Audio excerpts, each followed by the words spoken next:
Oh, thank you, Adrian, for that introduction. And it's very good to be here in Dubai. I'm based in London, so it's nice for me to get some sunshine. Thank you for inviting me. As Adrian said, I'm Nick Wren, and I work with, my team works with news organizations across the region. I've been in the job for 3 years, but before that, I was 24 years in journalism. I started off as a print reporter. I've done Wire journalism, BBC, and CNN. And it was at CNN, as we were trying to see how we could bring TV teams and digital teams closer together, that I started noticing how our audiences online were shifting. So our traffic was going up, but our main page traffic was going down because everyone was starting to come in through search and social. So I became interested in how Facebook was starting at that stage very early to work with media organizations. One thing led to another, and these days I'm back in London, and a lot has happened in the last 3 years. So the role of the news partnerships team, which I work on, is to collaborate with news organizations, very loosely defined broadcasters, publishers, digital-first companies, and try and bring them value out of their experience on Facebook and Instagram. And I know that these are tough times for many newsrooms in times of changing audience patterns and disrupted business models. So we also see how important news is to people on Facebook, and we recognize how important news is for communities to stay informed. So we want news to work on Facebook. I want news to work on Facebook. Big technical changes and technology shifts are always disrupting. They're not new, but they are always disrupting. So we want to help news organizations. And typically they tell us that they derive value from their Facebook experience in 3 ways: audience growth and engagement, revenue, and the chance to innovate on new ways of storytelling. Mark Zuckerberg in February wrote a very long letter to the community. I just wanted to highlight a couple of phrases here. Amplify the good and mitigate the bad, and that's what I want to talk about today. I'm going to start off talking about something that we call the Facebook Journalism Project, and then my colleague Faraz is going to go a bit deeper on some of the initiatives that we've been working with news organizations around revenue generation. You know, no one has ever really done this at scale before, 2 billion people on a platform. So we support freedom of expression, but we also want people to be safe on Facebook. And sometimes getting that balance isn't easy. You know, we make mistakes, and sometimes we get it wrong. So it's important for us to learn as we carry on going. So this is what we're trying to do in bringing all of this work together in the Facebook Journalism Project. It's a global project. We launched it in January, and we divided into 3 pillars: collaborative development around products, training and tools for journalists and for newsrooms, and training and tools for everyone to improve news literacy for everyone, not just on Facebook, but on the internet. We want to support quality journalism. We want the Facebook Journalism Project to be a hub for news organizations to improve their storytelling. And of course, we want to support people's business. So the first one is, I just want to bring you up to date with the work that we've done since the start of the year, and also look forward to the work that we still have to do, and we still have to do a lot of work. So the first one is around collaborative product development. I think it's a fair feedback of Facebook in the past that we've launched products and asked news organizations to come on board when they are 75% done. We got feedback from news organizations that they wanted to be involved much earlier in the product iteration and in the ideation. So we've gone back to basics. We've been working with news organizations to see how we can improve existing products and to see what other Facebook products they would like us to build that we hadn't built before. And that can mean a number of things. It's product person talking to product person. It's engineer talking to engineer, rather than just all coming through people like me. We set up some roundtables with news organizations. We've been meeting them and having some very candid conversations, some very useful conversations. And we've also set up some working streams with some news organizations, specifically around video revenue, data, and what they described as news credibility. In other words, how can we make sure that quality journalism is visible on Facebook? So these are some of the innovations that we've done this year as a direct feedback from the news organizations in which we work with. First, we heard that the opportunity to put video on Facebook was great to build audience and great to build investment, but it was also expensive, and news organizations need revenue. I very much understand that concept. So this is one thing we've been trialing. Faraz is going to go into more detail, so I won't give you the demo at the moment. But a mid-roll ad break experience is being tested at the moment, and we're looking to expand that soon.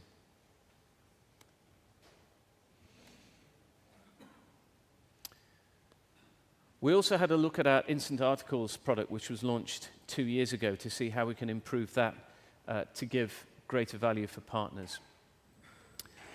One of the things that they told us that they needed was the ability to send audiences deeper into their services or back to their own websites or owned and operated services or ancillary businesses. So we've set up 4 what we call call to actions to enable people to drive audiences back to their own sites and back to their own businesses to make extra revenue. We also heard that we needed to do more to support subscription paywall businesses, something that we'd not focused on before. We heard that loud and clear at the beginning of the year, and we are starting now. We have started a test with some subscription businesses to see how we can better support paywalls on Facebook. And the goals of that are twofold, really. One is to make sure that people who have already paid their subscription to a news organization have a seamless experience when they look at that content on Facebook, and also help them bring in new people to change anonymous readers into paid, loyal subscribers, so to expand the audience base for them. We've just started that job. We've got a lot of work to do, and expect more announcements in due course on that one. We also heard that our news partners didn't think that their brands were prominent enough on Facebook. And I understand that as well. We don't want people to say, I read this story on Facebook, or I saw this video on Facebook. We want people to say, I saw that Al Arabiya video on Facebook, or I saw that BBC story on Facebook. We want news organizations to get that important brand recognition.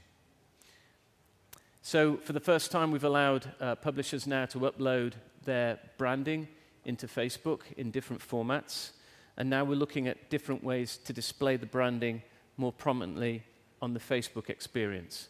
So for example, in countries where we have trending or on search, we're now putting the logos next to news stories, and we're actively looking for other ways and other surfaces throughout the newsfeed experience to show off more branding. It's very nice to get positive feedback from news organizations. It isn't always the case, but we know we also have a lot more to do. So the second area of the Facebook Journalism Project concerns training and tools for journalists. We have spent a lot of time this year getting out of our office and meeting more and more people, going into newsrooms, going to events like this, but importantly, not just coming in and doing speeches, but making sure that we can take questions, we can meet people one-to-one. Where possible, we've thrown open help desks and let people troubleshoot their problems with us, throw open the laptops, look at how we can make new friends on a one-to-one basis in countries or in news organizations that we've not been to before. We've also staged our own news events, attracting news partners from around the world. And yesterday, we met 86 senior digital news leaders from across this region down the road in Dubai for a great day. So we've done something like 75 media events this year, and we've got many more to come. We'll probably break 100 by the time the year is through.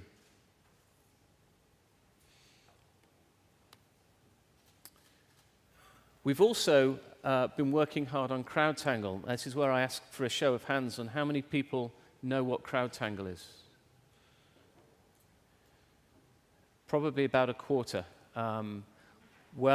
Actually, it's funny. We're seeing a trend where senior executives in organizations don't always know, but we know that many news organizations are actively using CrowdTangle. So CrowdTangle is a very powerful dashboard which enables you to track the performance of your stories on social media against the opposition or the rivals or other media companies. It's also a very powerful news gathering tool to alert you to trending stories or stories which have gone viral very fast. Not only that, it's very customizable.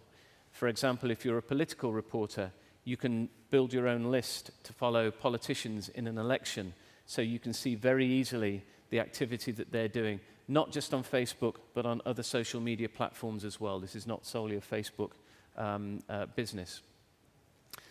CrowdTangle was a service which you had to pay for. Facebook acquired CrowdTangle at the beginning of this year, and now we've been working with the team to make it free to all journalists and journalism students.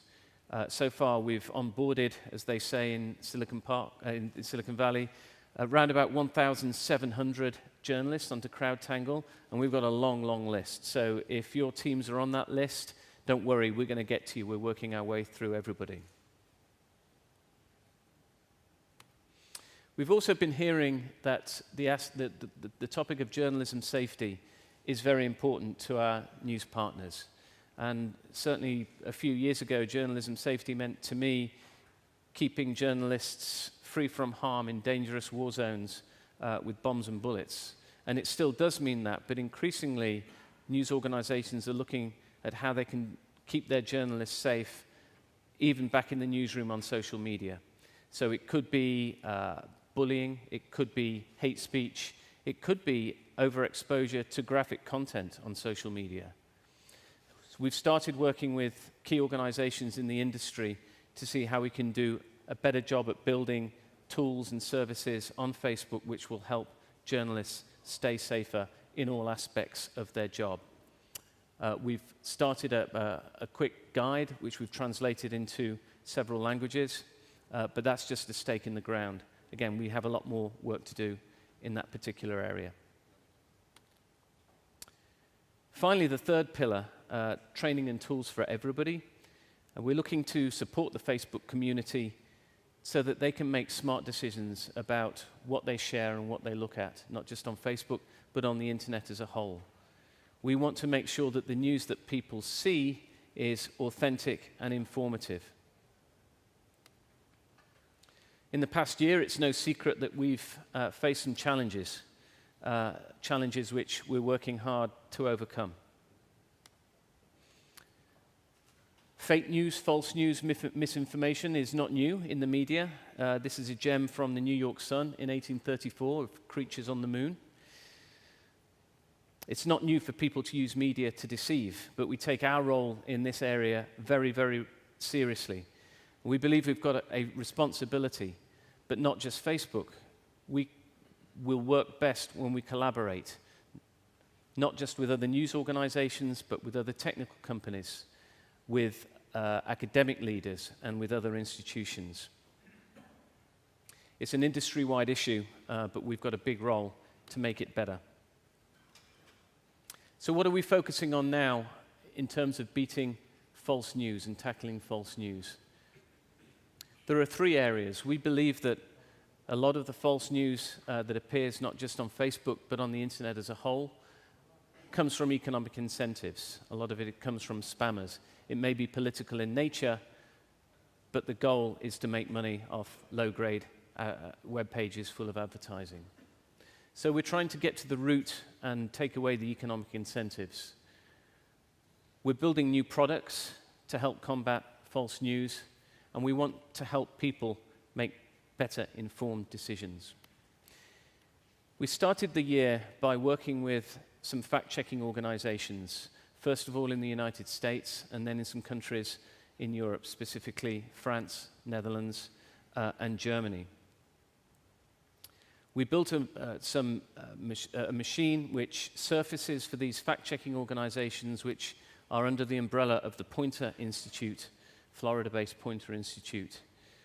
Stories which our algorithms believe may not be authentic.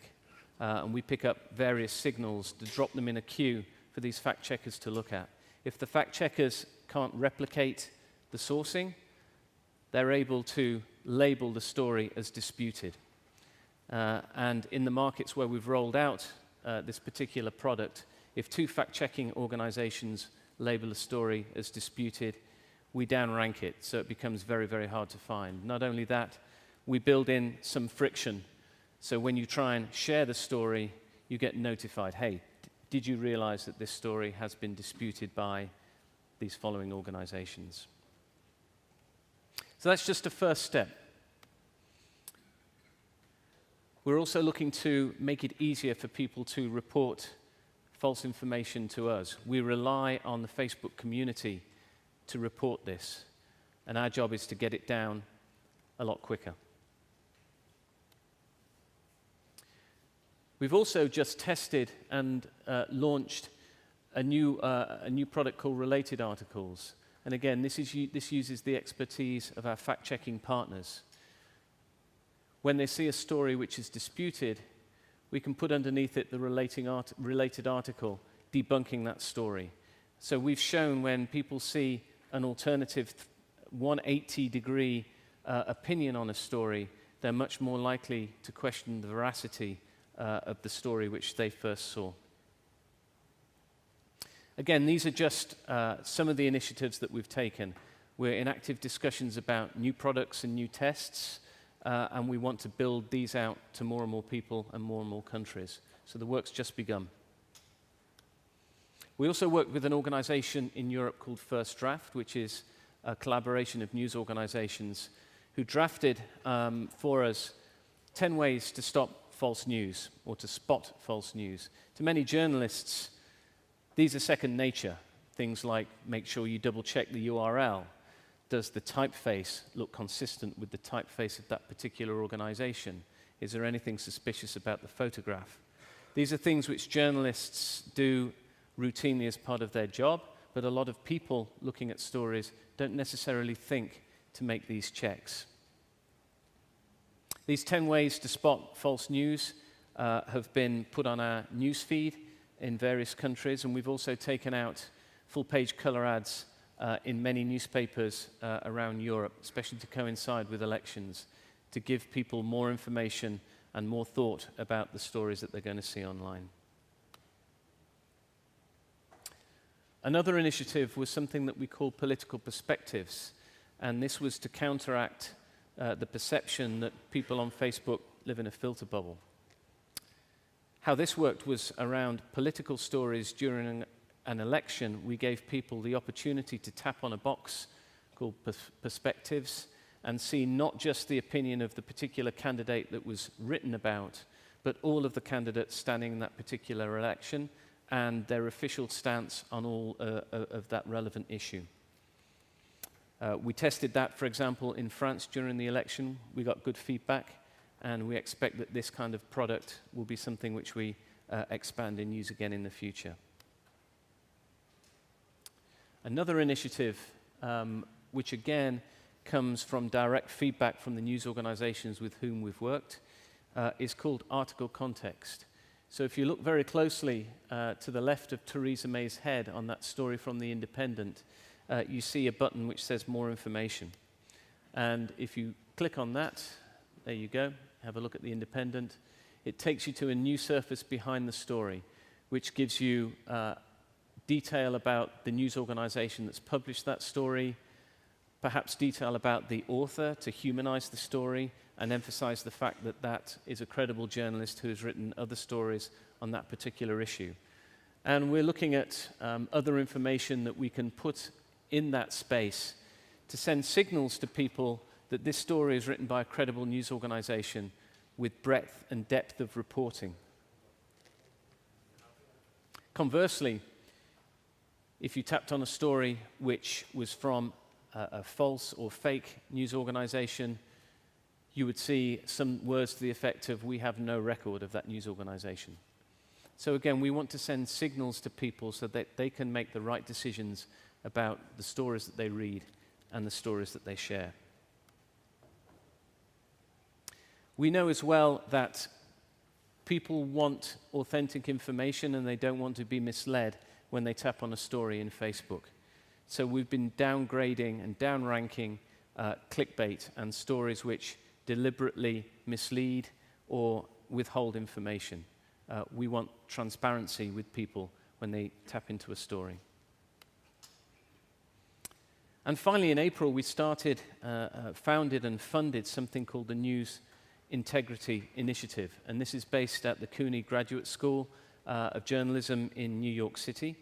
And it's a collaboration between journalists and technology companies, again, to help people make informed judgments.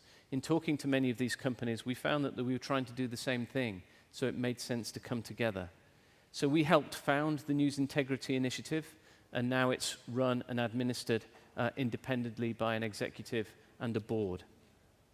It's an international coalition of tech and media companies. These were just some of the few who helped launch the News Integrity Initiative.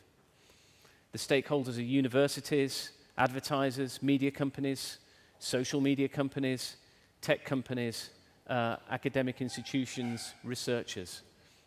And their work will include commissioning research for the industry, supporting projects which promote news literacy, and helping tech companies address the issue in collaboration with news organizations. So you can see we have a lot of work on. We have a lot of work to do. We're very eager that we're not just working with big news organizations in the United States and in Europe, which is one of the reasons we're here today, and one of the reasons that we've brought to the organization very skilled professionals like my colleague Faraz Akkad, who's now going to talk to you about a bit more detail about some of the work that we're doing around revenue generation and the commercial side of the business with news organizations. So I'm going to call up Faraz to take it from here, and then thank you.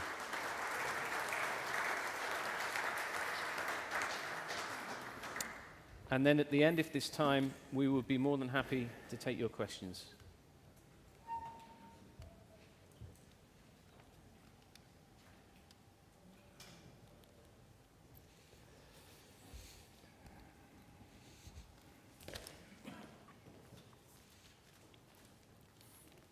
Good afternoon. Thank you, Nick. It's a pleasure to be here amongst many friends, actually.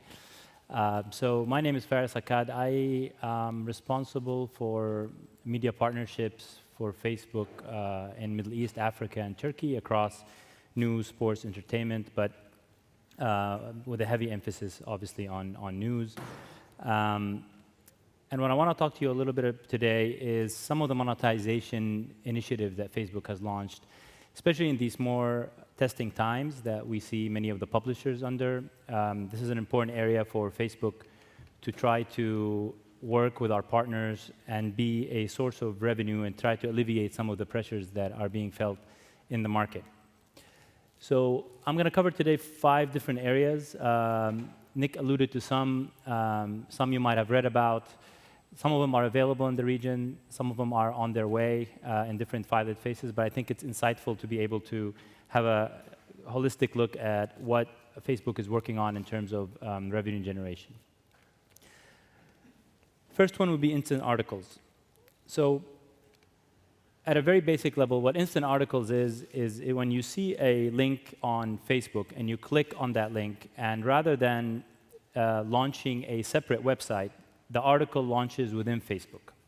This is an initiative that Facebook developed and the product team worked on for a couple of reasons. Primarily in areas of poor connectivity or low bandwidth, this maximizes minimizes the load time and maximizes the click-through rate for many of the partners. So almost by tenfold. So when you when you click on the link through Facebook, it's much more likely that the viewer is going to engage with the content, and much more likely that they're going to follow through and read additional content. We've seen this work consistently across the world, but with a varying degree of success, but massively successful in the Middle East and North Africa, where there is obviously a lot of challenging infrastructure issues, and therefore the ability to load articles up in a faster way minimizes the bounce rate and increases engagement with the content. Overall, it's about 45% improvement, and it has improved significantly many of the publishers. Today, we have about 10,000 publishers that are on Instant Articles. It's growing about 25% year on year, and about a third of the articles that are clicked through in Facebook today are Instant Articles. So it's a product that has landed quite well with most of the publishers around the world, and we see an incredible growth for it. Additional benefits for Instant Articles, there's two areas. There's audience development, and there's monetization. On audience development, think of it as a funnel, if you may. So you have your total usual population that your article would reach when you post it on Facebook. What Audience Networks does is maximizes that. And it takes people from a general population, or the 2 billion possible people who can see it, and tries to maximize the amount of readers that you might get, and helps you start the relationship into building a one-on-one relationship with this audience, all the way through converting them into subscribers or readers, and the conversion is relative to what your goals are. So to explain a little better, you start out with a total population of people that can potentially read. One method in which Instant Articles can help you maximize your readership is recirculation of the article. So the way that works is you post an article on Instant Articles, and because you're uploading it through Facebook, then Facebook and the algorithm will be able to recognize additional articles that are related to this article and propose it to the viewer. So even if your article wasn't the article of choice, your article will be one of the suggested articles as it relates to the viewer. It's important to mention that although the article is within Facebook, your website still gets credit for that page view and still get credits for the media view. So it's almost an extension of your properties.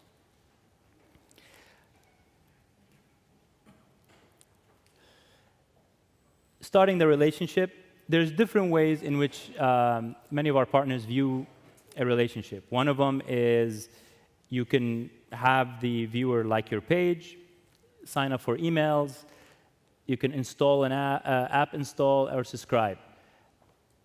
Again, it depends on your goal. We like to think of it as an extension of your properties, and the whole idea of it is to minimize the friction between what the user has to do and the final point of getting through.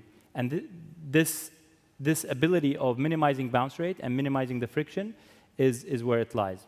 We also added a lot of additional insight to allow you to experiment with Instant Articles before taking a full decision. So you can do A/B testing by looking at different stats of what the performance of the website would have been without Instant Articles and with Instant Articles, and make your decision based on your goals. Just as an example, we have about 2 million email sign-up as a call to action by various sites that have started this Instant Article. So it's a very effective method to engage with your audience. Deepening the relationship. Although you are accessing Instant Articles, or the viewer is accessing Instant Articles on Facebook, they can easily be redirected to install your own app. So it's a great way for you to push users through some teaser content and drive them towards your app, where you can build a much more direct relationship. And finally, conversion. Nick alluded to this earlier.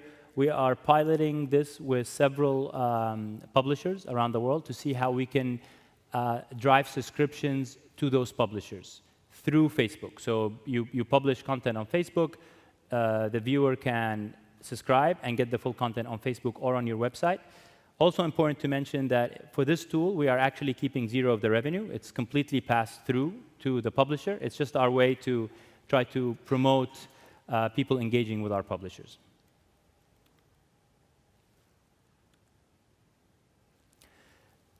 Now, when it comes to monetization on Instant Articles, there are three ways in which you can monetize on Instant Articles. One is direct sold. So this is probably the first area where you could sell your own ads on Facebook on your articles. So you can basically serve your own inventory and sell ads on your articles on Facebook through the Instant Article tool. You can use the audience network, which is basically if you don't want to sell your own ads or you sell up to a certain point and run out of inventory, we can always backfill that inventory for you. So we could sell the ads and revenue share with you. And then finally, branded content, in which case you, let's say, identify a brand that wants to sponsor product placement or a branded content on your site. You have that deal, and the whole transaction happens between the brand and the creator. And we simply request that you flag that content as branded content for transparency purposes. We don't take any part of the branded content revenue. So just a quick summary on Instant Articles. Publish eligible content. Bring in premium direct sold ad campaigns. We recommend that you try to sell your own ad campaigns because ultimately they're more lucrative for you. Backfill with audience network. It's basically unused inventory. If you're not leveraging it, we can always backfill it and it's additional revenue for you. Use recirculation of your ads. Similar to the articles, recirculation of your ads maximizes the revenue that you can make. And then enable call to action on your site with whatever the priority or the strategic interest of your call to action is. Second is branded content. So aside from Instant Articles, you can actually do branded content on Facebook itself, which means you simply get a brand, create some relevant content, and you put it on the site. The only thing we request is that you flag it as branded content. The viewer is able to see it's branded, and then for transparency purposes, both the brand and the publisher get insights into the performance of the campaign. This also has the added benefit that the brand can always come in and boost that content if they choose to. Here's an example of that. This is an example of a Kleenex campaign. It's basically a human video about a barbershop that offers haircuts for homeless people. It's in a very subtle way, plugs in the product Kleenex throughout the campaign and performed quite well. It's flagged as branded content, so it's co-branded as Kleenex. And it's very well accepted by the audience because it has a branded value. It offers more page views, and it's a very lucrative way to be able to make money leveraging your traffic. Next, we'll talk about video and ad breaks. Ad breaks is part of the big video push that Facebook is undertaking right now. We see video performing incredibly well, 66% increase year on year.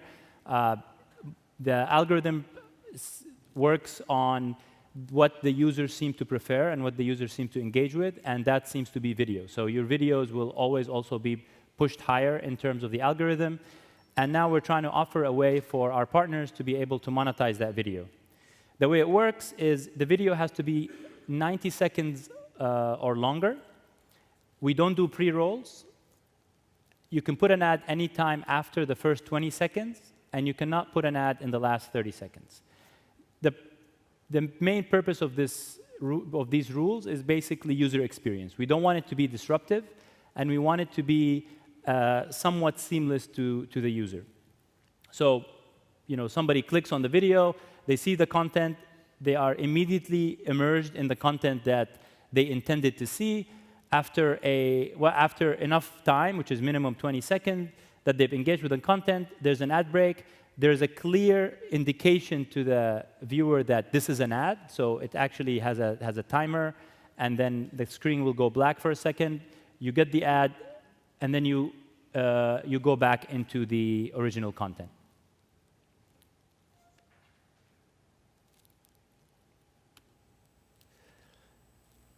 We're piloting similar things for Live. So Facebook Live, again, extremely popular. heavily used by many news organizations and entertainment partners. And the way it would work, similar to TV, you can schedule ad breaks during your live.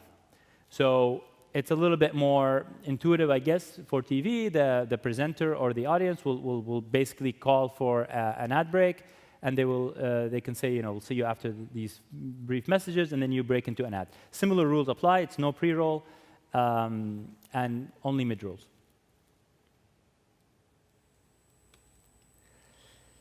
So how has these been performed? What we've seen so far from the pilots is we've seen that partners that are working, are programming or building the programs with the ad in mind seem to be doing extremely well. So if you basically take a piece of content and decide this is 5 minutes, I'm going to just plug in randomly 2 ads in, it doesn't work that well. However, we've seen a lot of content creators build content around the idea that there's going to be an ad, and that seems to be working extremely well.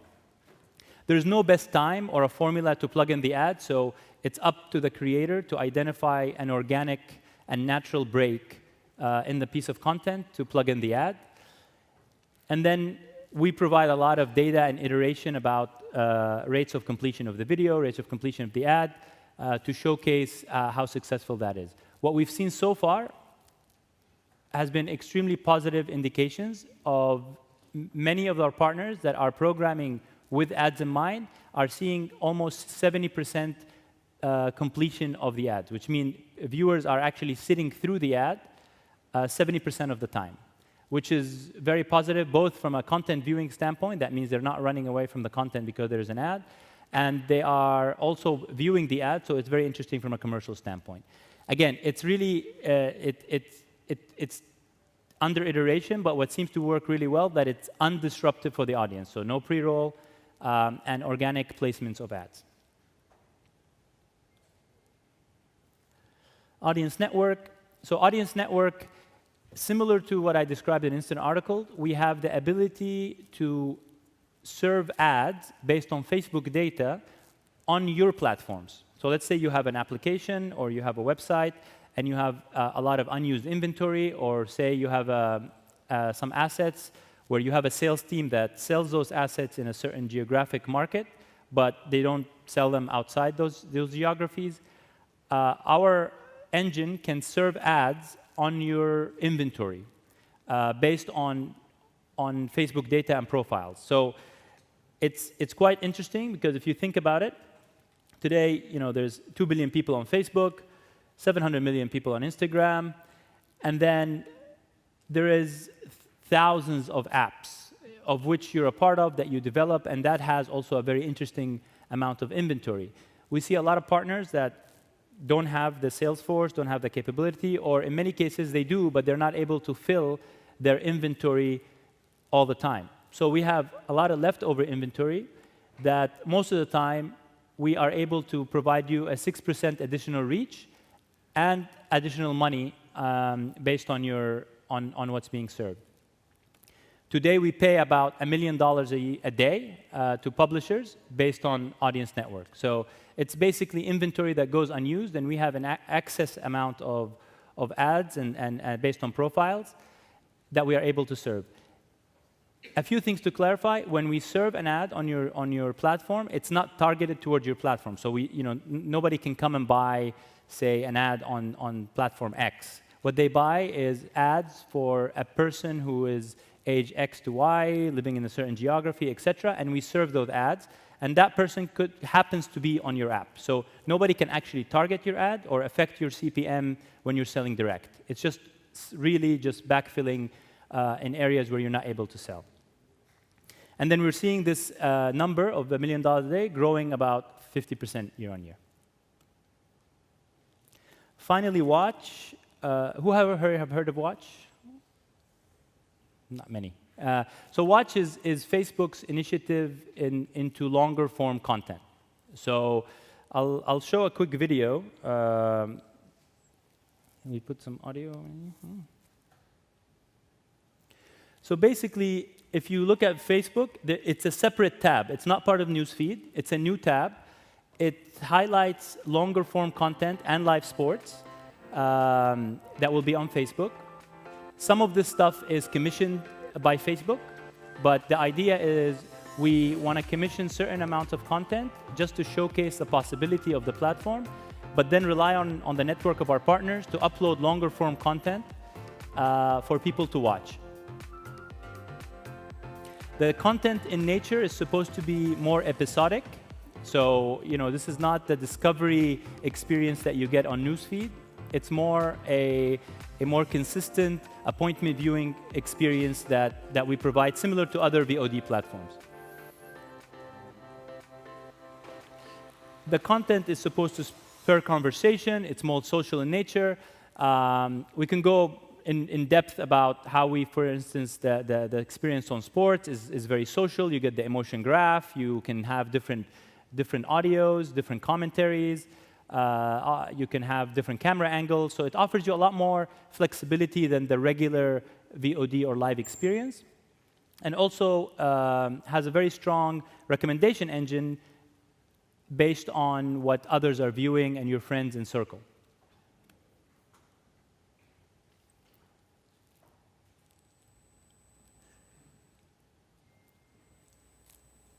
Watch will have two main areas. You'll have your Discover, which basically showcases the content, what's popular, what's trending, and recommendations based on what you would most likely like to view, based on friends and other things that you've viewed in the past. And then also we'll have the watch list, which is a lot more bespoke experience to your needs.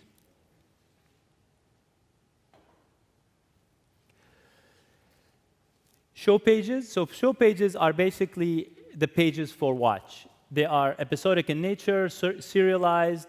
It's optimized for longer viewing. So these apps now are available on smart TVs, on Apple TV, on various other boxes.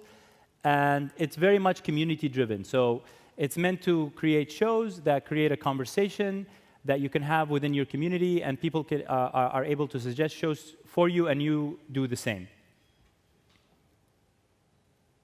This will maximize the ability to discover hundreds of shows, and which can organize around friends and community. So, in quick summary, instant articles, great way to create a funnel to maximize your reach and maximize your audience engagement and monetization.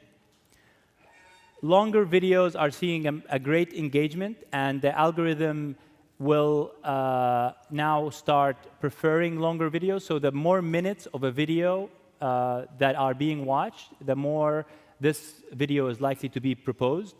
And so the greater the quality content, the longer the quality content, the better. And start programming content with ad breaks in mind. I think unlike TV, with a very low barrier to move away from content, it's very key that we're recommending all of our partners to think of integrating the ads in a very non-friction way and maximize the engagement with the audience. Finally, branded content is now available. The other tools are coming down the pipe, probably will be in the region sometime next year. But branded content, instant articles, and audience network are available today in the region. Thank you.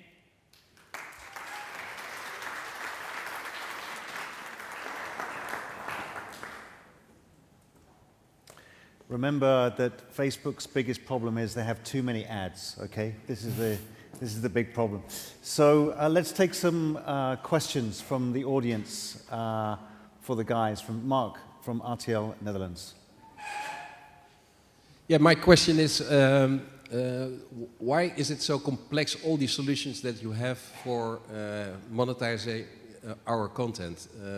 Why not just a direct billing relation between the content providers and Facebook? And especially since you're in the business of acquiring content yourself. Sports rights, you're chasing it for your watch platform. A couple of points on that. To clarify the commissioning of content, this has been done at a very low scale to seed content in Watch, so we can understand better how people will, or if people will, engage with live sports or longer form content. It's not part of our long-term strategy. Long-term, we want Watch to be self-sustainable. But the onus is on us to build a business model behind it which will work. So the way that we come at it with revenue and news organizations is that there are three cohorts. There's people, there's publishers, and there's advertisers. And if it's not getting value for any one of those three, it's not going to work. And historically, we start with people because we want the experience to be the best that it can be on Facebook for people, which is why, for example, we don't have pre-roll before video on demand, because if you think if we did that and you're looking through your news feed, all you'd see is ads. So it needs to be good for people. It needs to be a good return for publishers, and ad breaks is the model that we're just testing at the moment, and hopefully it will work, and hopefully we'll expand it if it does.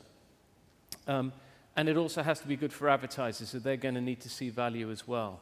So we need to work with all parts of the industry. Did you have a particular model that you want us to investigate when you were saying a direct relationship? How do you mean? How would that work?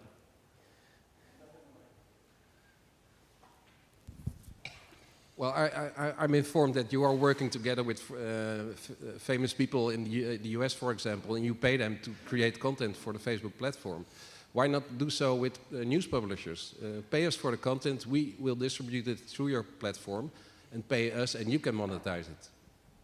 I think when we've done that in the past, it's been to test a product. That's never going to be our longer-term strategy. But look, you know, there was a ripple of applause when you said that. There's clearly a groundswell of opinion. Part of us coming to these kind of events is to understand what you think and what you want from Facebook, so we can share it with our peers and our product teams, so we can get involved in the discussion. That particular model isn't something that we're investigating at the moment, but you never say never. Yeah, and just to clarify on one point, like even today where we have what we call on a small scale commission, it's based on the same model of ads. So it's just we try to de-risk our partners' initiative a little bit by investing a little further in terms of making sure they get on the platform and that we are able to test our product, de-risking some of their initiative.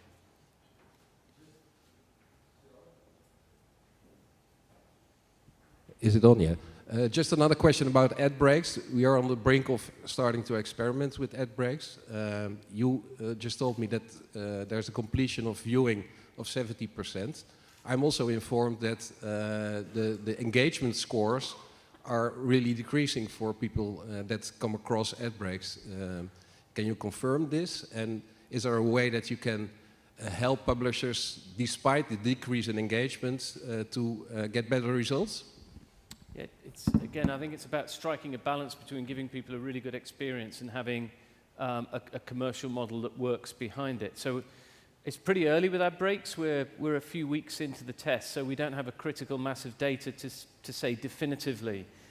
But what we're actually seeing quite a high degree of difference. As Faraz mentioned, the organizations who are thinking about producing a video, knowing that there's going to be an interruption, and producing that video with a hook to keep people with them through the ad and out the other side, are seeing completion rates through the ads of 80s and into the 90%.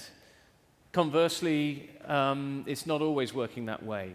So what we're doing is testing various models and formats so that we can help inform content strategies for people who are testing ad breaks. What we do know is that if you just try and reverse back into a video and think, oh, where's the easiest place to put one, that is more likely to be jarring, and you're more likely to see people abandon the video at that particular point when the ad kicks in. But if you're thinking about bringing them through, giving them a hook, and taking them through the ad, that's more likely to work. We also got feedback earlier on from some partners who said, well, we don't do a lot of 90-second ads, but look, I've got a 45-second a video, and we've got another 45-second video. I'll stitch them together, and we'll put an ad in the middle and say, if you like this, we've got another great video coming on afterwards. And he said they tried that and the audience just went, no, thanks. So it needs to be, as Faris said, an organic experience. Yeah, as seamless as it's, I mean, there's examples of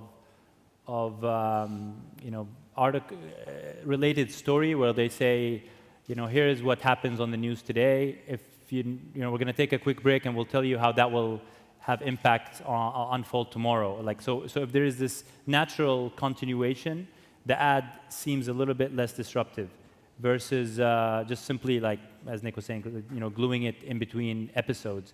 People just seem to turn off.